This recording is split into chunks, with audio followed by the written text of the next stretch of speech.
All right, you guys ready to roll? I want you to give it up for Michael Heller. Come on, guys.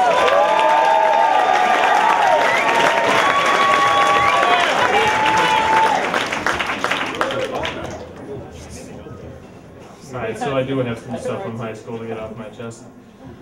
Just to give you a little background, my best friend Doug passed away about a little over a month ago, and so this story is about a time we shared way back in 1994 when we were seniors in high school, and doing what most seniors in high school do. We were thinking of ways in which we could get ourselves into all sorts of good trouble. Now, Doug was a genius, and when I say that, I mean he had a 168 IQ, and that was verified. And what do most young geniuses do when they have nothing but plenty of resources at their fingertips? Yeah, exactly. So, Doug and I would do things from, let's see, with his father's social security number and a credit card. We'd get a brand new 1994 Chevy Camaro right off the line in Detroit and go pick it up with a Greyhound bus. We'd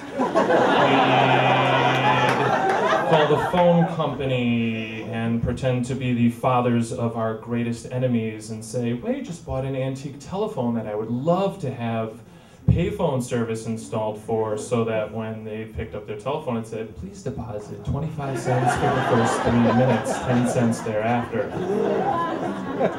On this occasion, Doug and I dreamt up a real doozy, and that was to break into high school late one Saturday evening, find our way into the girls' locker room, and place a video camera there to do God knows what. I'll take it. So, we got together on the Friday night before, and we planned out our attack, and each one of us was responsible for bringing a set of tools, things that would help us on our mission, and was Doug, Sergey, and myself. Now, Sergey had a 1983 powder blue Plymouth which barely ran, and we called it the Monster because when it idled, it sounded like a monster.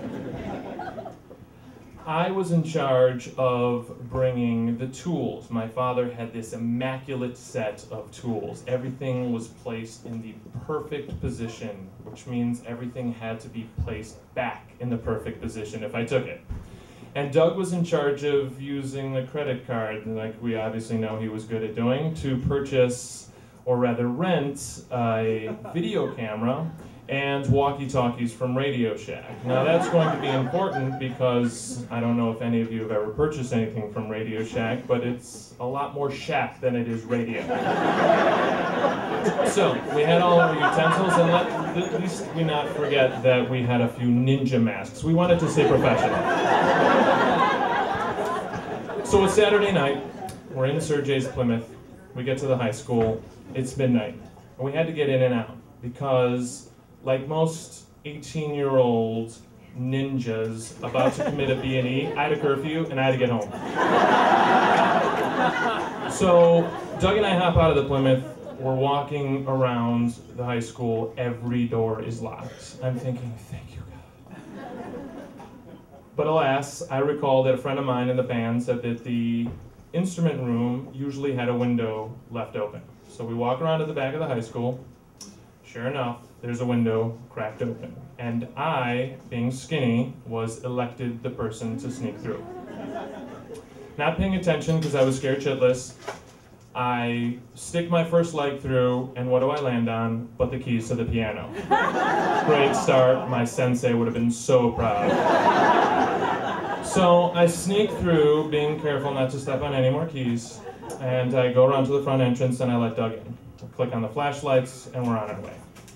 We're perusing through the halls, and I can see the outline of another flashlight. So I instantly know we're not alone, and my heart is racing at this point. But Doug, he never knew the concept of fear. He just never knew it, which is why we loved him. I mean, everybody loves that. Somebody who's 18 and crazy and a genius. So we go around to where we know the women's locker room is, and just like the scene from The Breakfast Club, there's this iron gate blocking us from where we need to be, and I instantly drop it in my pants. I'm thinking, we're so busted. because there's very few ways to get back where we came, and I know the fella is soon to come on our tail. So, not wanting to crawl through any ceiling boards, we decided to cut through a couple hallways and we make it to a bathroom. And I figured, let's just get in, let's get out, let's do this. We get into the bathroom, Doug's standing on some toilet, he's messing around, sawing a hole. I'm peeking out the door, all of a sudden I hear a huge thud. Doug slips off the toilet, smacks his face on the basin of the toilet seat, knocked out cold. Camera's on the floor, Dad's tools are everywhere, and I just had one of those moments where I was like, I'm just done. This is the end. This is right here in the women's bathroom in my high school. This is it.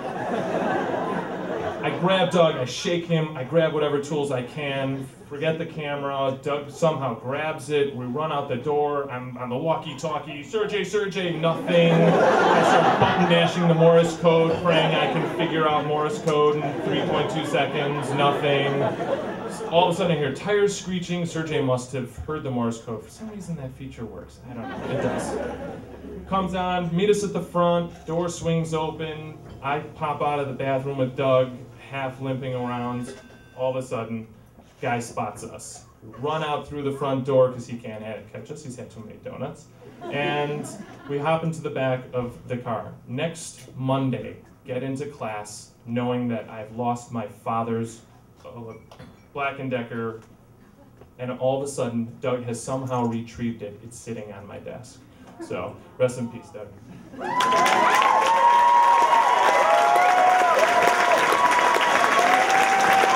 One more time for Michael.